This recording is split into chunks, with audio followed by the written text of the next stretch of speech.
क्या आप ड्रीम 11 खेलते हैं या फिर एमपीएल खेलते हैं, रमी खेलते हैं या फिर माई सर्कल 11 खेलते हैं?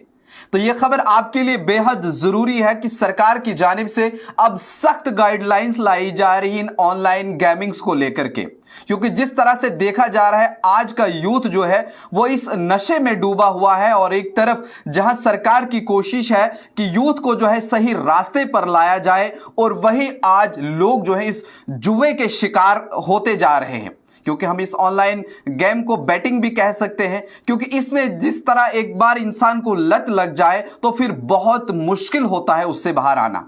क्योंकि यहां पे इस तरह का नशा लग रहा है, अगर आप एक बार जीतते हैं तो आपको वो नशा लगता है कि आज मैं जीता, मैं कल जरूर जीतूंगा। इसके चलते आप कई बार हारते हैं, लेकिन आपका विश्वास रहता है कि मैं एक दिन जीतूंगा, और उस एक दिन के जीतने के चक्कर में आप अपनी सालों की कमाई जो है वो बर्बाद कर रहे हैं। क्योंकि जिस तरह से देखा जा रहा था पहले के वक्त में खून पसीने से कमाई की जाती थी, मेहनत मजदूरी करके कमाई की जाती थी, लेकिन अब लोग शॉर्टकट ढूंढ रहे हैं। जिस तरह से अलग अलग गेम्स आ रहे हैं, बहुत सी ऑनलाइन गेम्स आ रही हैं, लेकिन मरकजी सरकार अब इस पे बड़ी सख्त नजर आ रही है, और उसके चलते अब एसआरओ को लाया गया है, यानी सेल्फ रेगुलेटरी ऑर्गेनाइजेशन जो है बनाई गई है, जो इस सब चीज को देखेगी, और उसके चलते ही जितने भी ऑनलाइन गेमिंग प्लेटफॉर्म है वो इस सब के ऊपर जो है नजर रखेगी।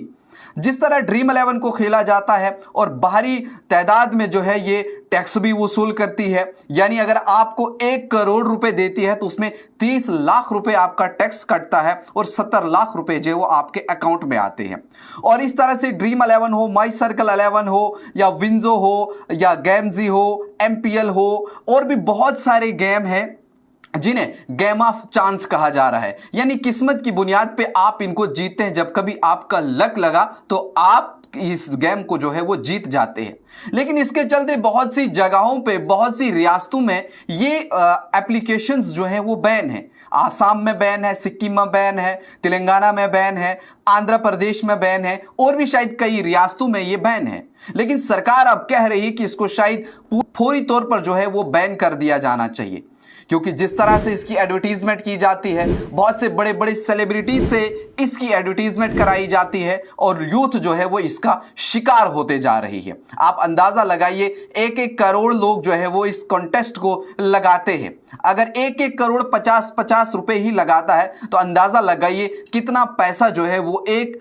गेमिंग प्लेटफॉर्म जो है वो कमाता है, और उसके बदले में वो 1 करोड़ रुपए एक लोग को देता है, और बाद में 70 या 80% लोगों को उनका अमाउंट जो है वो थोड़ी थोड़ी मिकदार में वापस करता है। अब इसके चलते जो एसआरओ है इसका काम क्या रहेगा, जो भी नया गेम आएगा उन्हें सबसे पहले इससे परमिशन लेनी पड़ेगी। अगर इनके बिना परमिशन के उन्होंने ऐप को लॉन्च किया तो वो उन्हें प्ले स्टोर से भी और एप्पल स्टोर से भी रिमूव कर देगी। यानी किस तरह से ये गेम्स,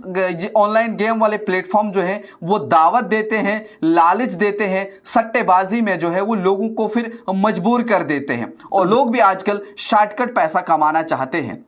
लेकिन इसके चलते हाई कोर्ट राजस्थान और मुंबई हाई कोर्ट में भी इस चीज को लेकर के लोग गए थे, वहां पर भी कहा गया था, लेकिन कोर्ट ने साफ कहा था कि ये गेम ऑफ स्किल है, यानी आपकी स्किल, आपके दिमाग के ऊपर ये मुनहसिर करता है कि आप कितना इस गेम के बारे में जानते हो, और उतने उसी हिसाब से आप प्लेयर एडजस्ट करते हो और आप इस गेम को जो है वो जीतते हो। लेकिन कहीं ना कहीं सरकार जो है अब इसके बरक्स नजर आ रही है। अब देखने वाली बात यह है कि क्या इन गेम्स को वो वाकई में प्ले स्टोर से या एप्पल स्टोर से रिमूव कर दिया जाएगा, या जिस तरह बाकी कुछ स्टेट में इसको बैन कर दिया गया है, या बाकी स्टेटें जो अभी बची है जहां जहां खेला जा रहा है वहां पर भी इनको बैन किया जाएगा, और कितना सारा मुनाफा जो है इनको मिल रहा है, और इससे नुकसान कितना क्या कुछ हो रहा है वो भी हम आपके सामने आने वाले कल में रखेंगे। अब इसके ऊपर आपकी क्या राय है, ये प्लेटफॉर्म बंद होने चाहिए या नहीं होने चाहिए, अपनी राय जो है जरूर दीजिएगा।